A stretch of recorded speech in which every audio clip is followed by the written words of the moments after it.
I'm here at the Pea Ridge battlefield in beautiful northwest Arkansas. This battle is also called the Battle of Elkhorn Tavern. It's fought March 7th through the 8th, 1862. As you can see behind me, it's absolutely gorgeous today. Back in March of 1862, pure chaos. Men dying, wounded screaming for help, smoke everywhere, small arms fired, cannons booming. Had to be a crazy time. What ends up happening is that you have Union General Samuel R. Curtis in command of federal troops. He has been in command since December of 1861. Commanding the Confederate troops is General Earl Van Dorn. Van Dorn has only been in command a few days. He's put in command because Confederate General Benjamin McCulloch and Missouri State Guard General Sterling Price can't agree on anything. They can't get along, so they need an overall commander to give them orders, so the Richmond government puts Van Dorn in command. Van Dorn is not going to sit back and wait for Curtis to do things. He is going to immediately break his camps in the Boston Mountains and begin marching toward Missouri. His goal is to get to St. Louis. He is tasked with bringing Missouri into the Confederacy. Samuel Curtis is tasked with keeping Missouri in the Union. So you see the problem we're going to have here. Here in northwest Arkansas, Curtis has moved down, and he's got a beautiful, formidable defensive position set up along Little Sugar Creek. So formidable that Van Dorn, when he gets here, sees that, decides a frontal attack is a terrible idea, and he would have been completely right. So he decides he's going to go around the Federal Army. As he begins to do so, his men are slowing down. They're not moving as fast. He's got 16,000 troops, and he's trying to get there quickly. He's going to decide to split his men. He's going to give half the army to Brigadier General Benjamin McCulloch. And he tasked McCulloch with approaching the federal position via Leetown. Hard fighting is going to start there on the morning of the 7th. And through that fighting, you're going to have some interesting things happen. McCulloch will go scouting out. Now, McCulloch did not wear a normal uniform. He wore more civilian clothes, kind of a velvet coat and stuff like that, nice coat and everything. And he carried a shotgun on his back. He will be killed by sharpshooters. The troops will not see him fall. Had they, it probably would have demoralized them even more, but his body will be found. Command will then go to James McIntosh, who will also be killed not far from where McCulloch is killed. Command then, by default, will go to Colonel Herbert.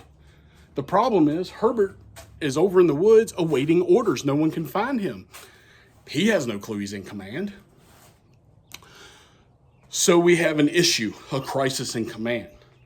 Meanwhile, those first attacks by the Confederates at Leetown are somewhat successful as they start pushing the Federals back. Included in these attacks are Native Americans, and they at first come in and charge and capture some Union cannons.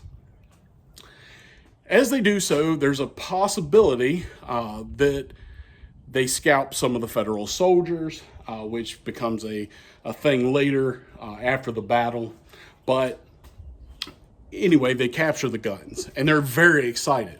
However, they've not been under artillery fire before, so when the Federals begin to respond to that, those troops will retreat, and that's pretty much all they'll do in the battle.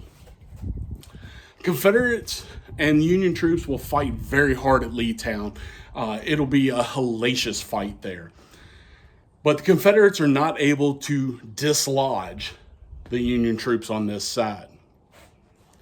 Meanwhile, on the other side of the battlefield, at Elkhorn Tavern, will be Earl Van Dorn and Sterling Price, and they are going to have a much, much more successful attack.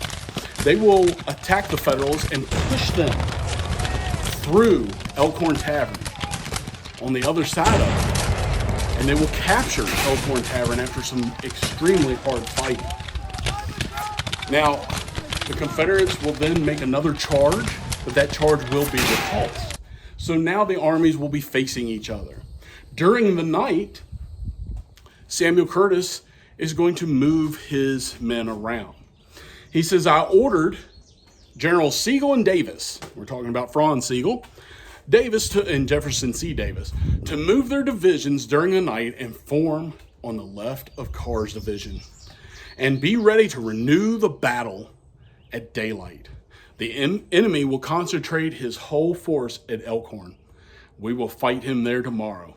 I am certain of success on the coming day. What ends up happening is that Van Dorn had moved so fast, he never really got the wagon trains to come with him. Whether it was no orders were sent, or the orders got fumbled somewhere along the way, the ammunition that he's going to need on March 8th isn't here. His guns can't reply. Franz Sigel, still believing during this battle that the Federal Army is going to retreat for some reason, even though he is told they are not, will perform greatly. He is going to set up an artillery position on March 8th and for 2 hours bombard the Confederates. Then 10,000 Federals are going to move out across the Ruddick fields and attack the Confederates around Elkhorn Tavern. The Confederates are extremely demoralized by the artillery fire, the fact that they can't respond to it, and now they have this massive 10,000 man army coming at them. It is basically the entire Federal Army marching across this field. Henry Cummings, a captain in the 4th Iowa Infantry, will say, "It was the grandest thing I ever saw."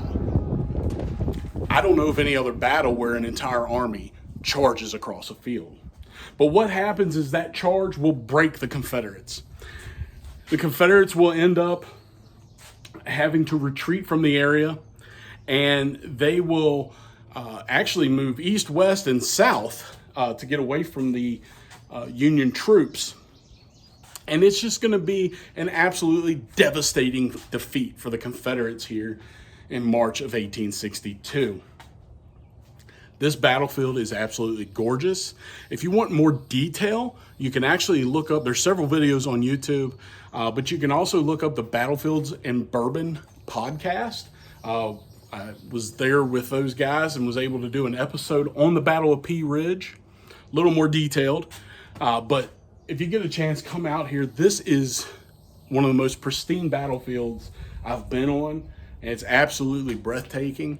And the amount of fighting here and the sheer velocity of things is just mind-blowing. A 10,000 man charge sounds, not that impressive until you realize it is the entire Federal Army. Another note is this battle is one of the first times that indirect artillery fire is used. Federals will fire at Confederates on day one, not knowing exactly where they're at, just knowing they're over in the woods somewhere, and they'll just start shooting shells in there. It's our first incident that's noted of indirect artillery fire. Again, get out here to Pea Ridge, get out here to Southwest Arkansas, lots to see.